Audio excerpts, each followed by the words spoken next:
Hello and welcome back to the Trempealeau County Sheriff's Update. I'm your host Kevin Bargender, and today I'm joined by the Trempealeau County Sheriff, Brett Semingson. Welcome, Brett. Good afternoon, Kevin. It's glad to be back. It seems like it was just yesterday, but we were talking that it's been a couple, 2-3 months now since I've been here, so looking forward to having a little chat with you again today.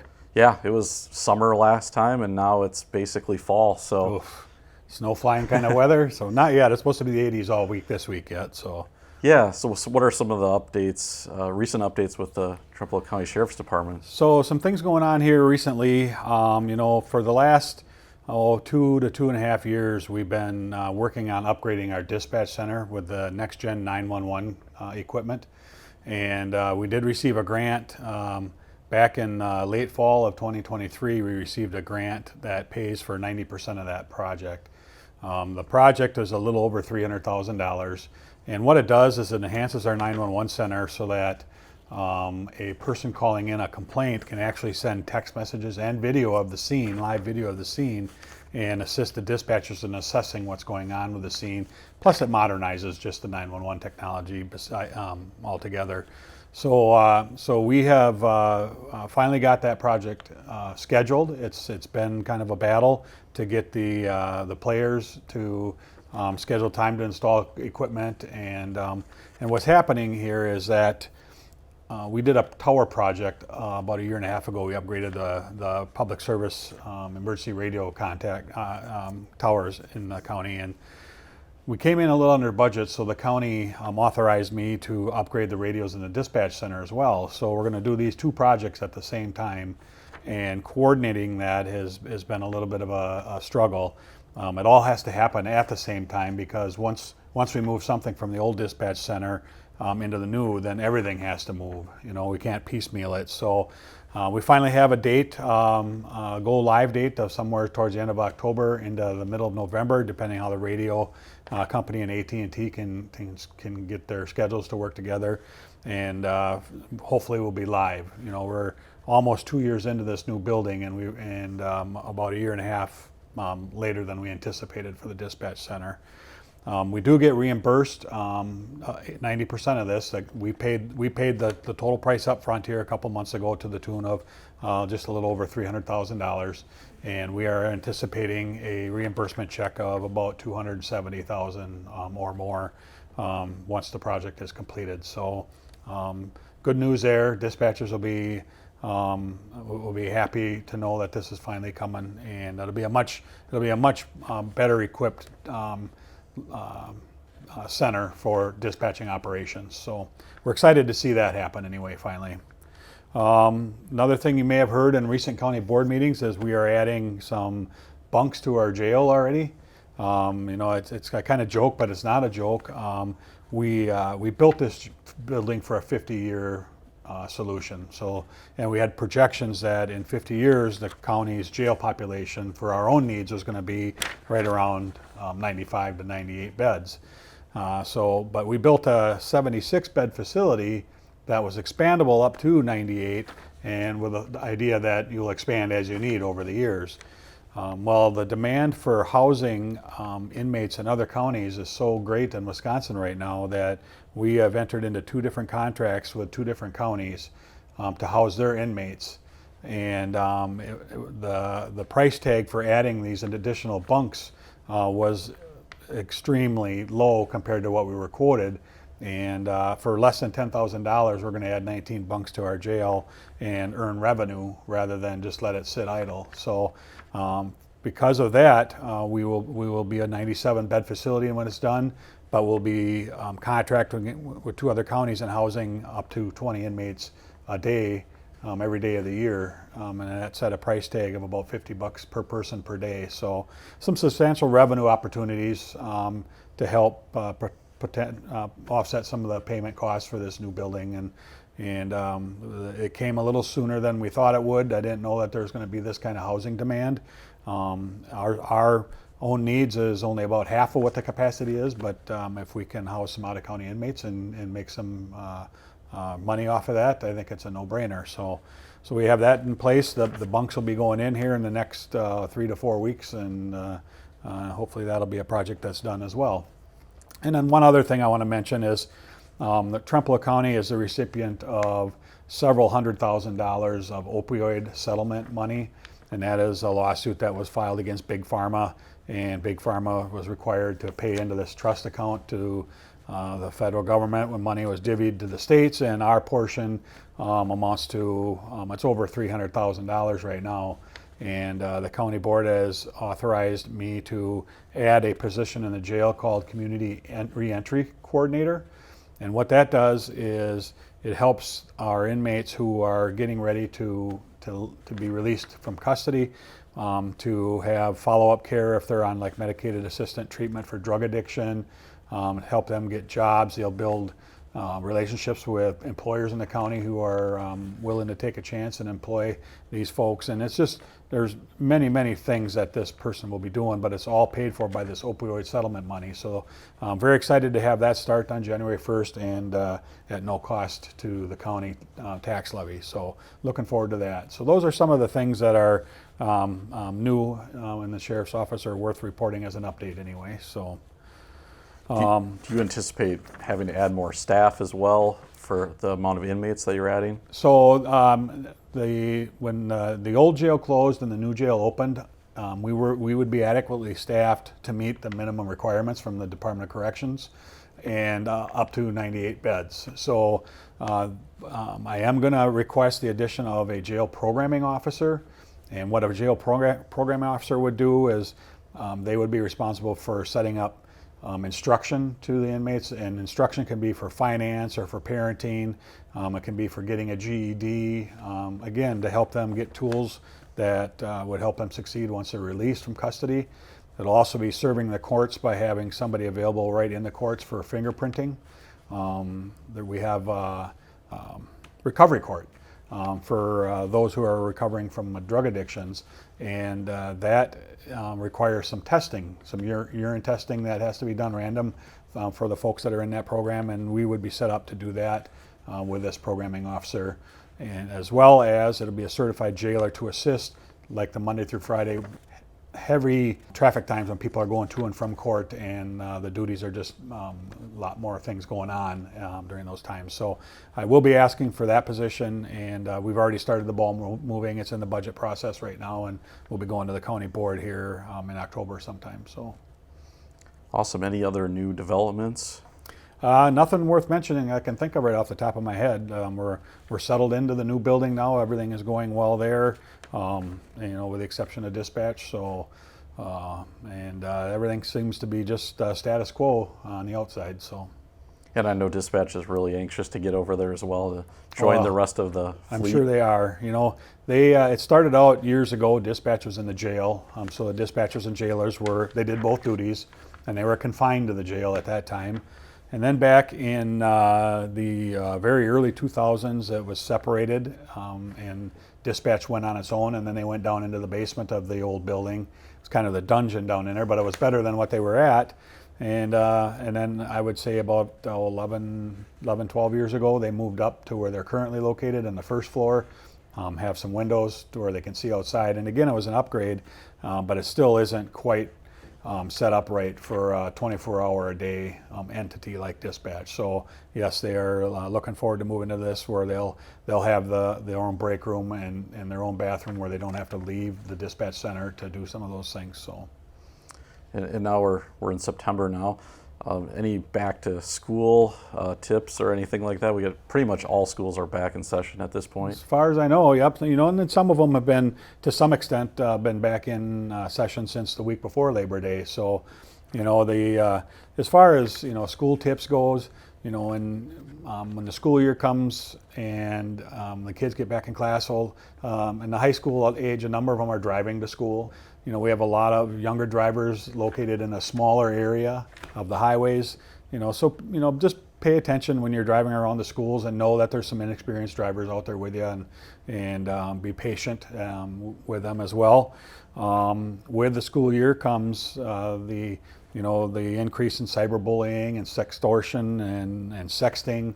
We have a program, it's called Badges, that deals with that stuff, and we'll be back into the schools now this fall to some extent, and start reminding the students and their parents about the dangers of that. So sextortion is kind of rearing its ugly head in a hurry here in Trempealeau County. And what that does, is using social media platforms and usually Snapchat. These young people are enticed into sending pictures of themselves, unclothed, to persons that they have developed a trust with.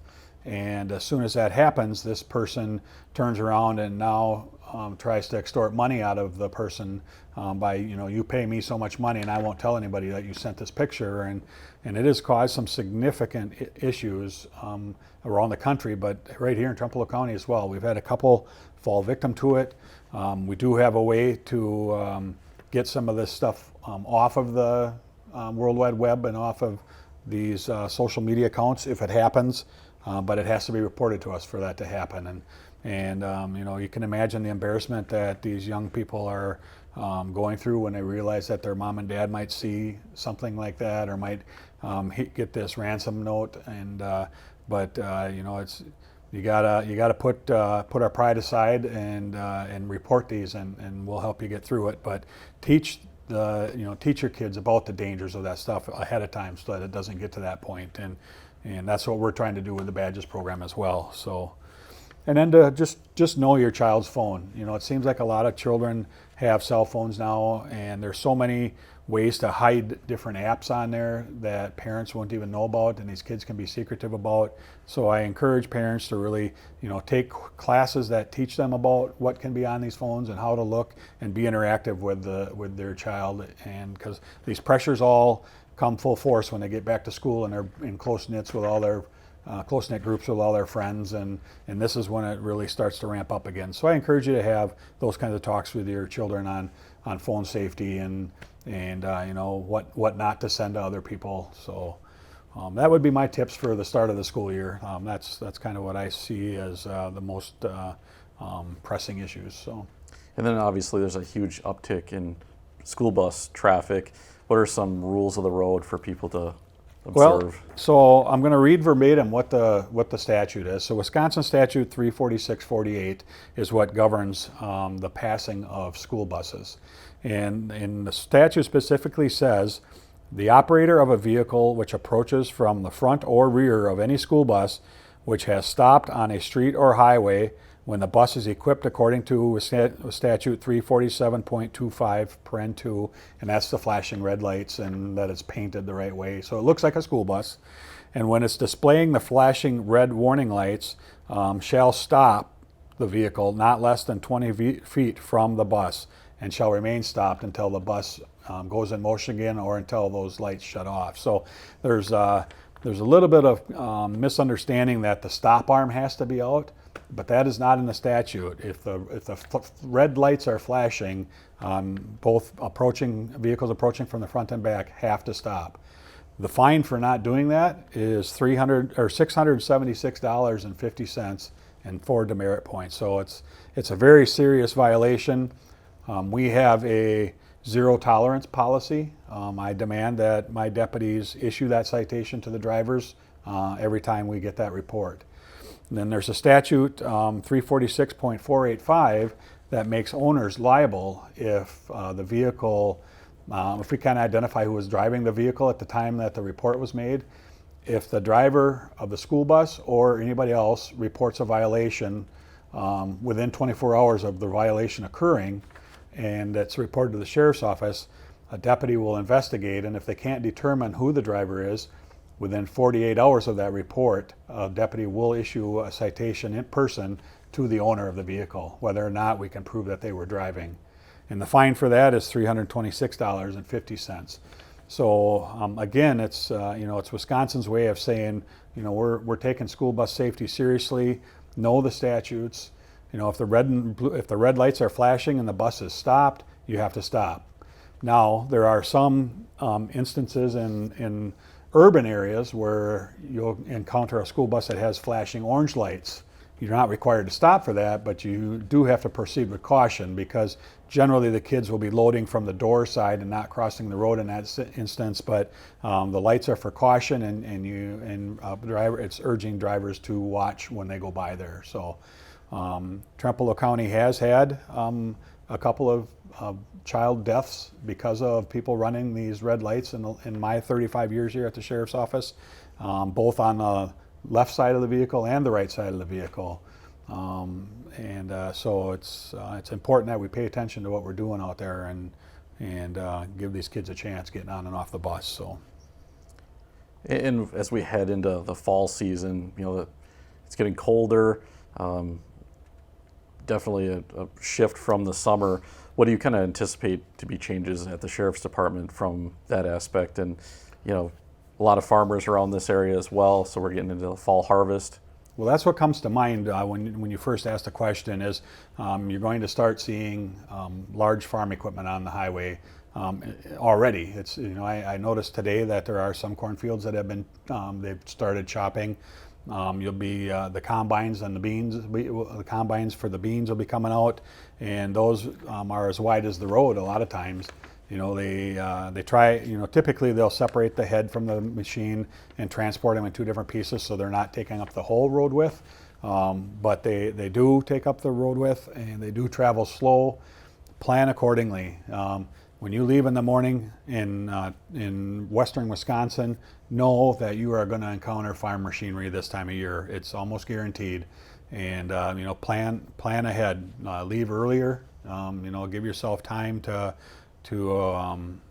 make up for being stalled in traffic, and just watch for around every corner. There could be farm machinery at any given time. So. I do want to talk about a little bit about Wisconsin's passing law. For all motorists, Statute 346.093B dictates that a person can pass another vehicle in a yellow line or in a dash yellow line passing zone when safe to do so. But it also says that motorists can pass a vehicle in a no passing zone if that vehicle is going less than half of the posted speed. And you can see far enough down the road to do so safely. So if a vehicle is traveling 27 miles an hour or less in a 55 mile an hour zone, you can pass it in a no passing zone as long as you can do so safely. But that doesn't apply to implements of husbandry or farm machinery. You cannot pass farm machinery ever in a no passing zone. And the reason for that is because a lot of field driveways are hidden. You can't tell if they're going to be turning here or there.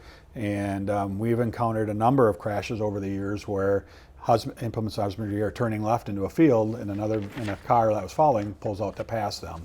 So although the general motoring public can pass others from the general motoring public in no passing zones, at certain times you can never pass implements of husbandry in a no passing zone. And that's just because you don't know when they're going to turn. So what else would come to mind here as far as the temperatures changing? And we've had snow as early as as the first part of October. We've already had overnight lows in the 30s. So we're looking at here in the next month where there could be some frozen roads in the morning or ice on the roads in the morning. You've got to pay attention to the weather forecasts, and foggy nights tend to lead to wet roads, and if it's down around 32 degrees on a foggy night, you can bet that there could be some frosty bridges or culverts that could be slippery. So it's just time to start paying a little bit extra attention to the conditions of the road now, because they're not always going to be dry and tacky. Where you gotta pay attention. So it can happen in a hurry. It's happened to me. Where you don't know where the black ice is, and so just got to plan accordingly for the changing of road conditions as weather comes as well. And I think first freeze usually comes by the end of September, overnight freeze. So we're getting to that point where it could be that cold. So awesome. Yeah, it's that time of the year again, and we're heading closer into the holiday season. Well, yeah. I'd like to thank the Sheriff again for joining us on the Trempealeau County Sheriff's Update. I'm your host, Kevin Bargender, and we'll see you next time.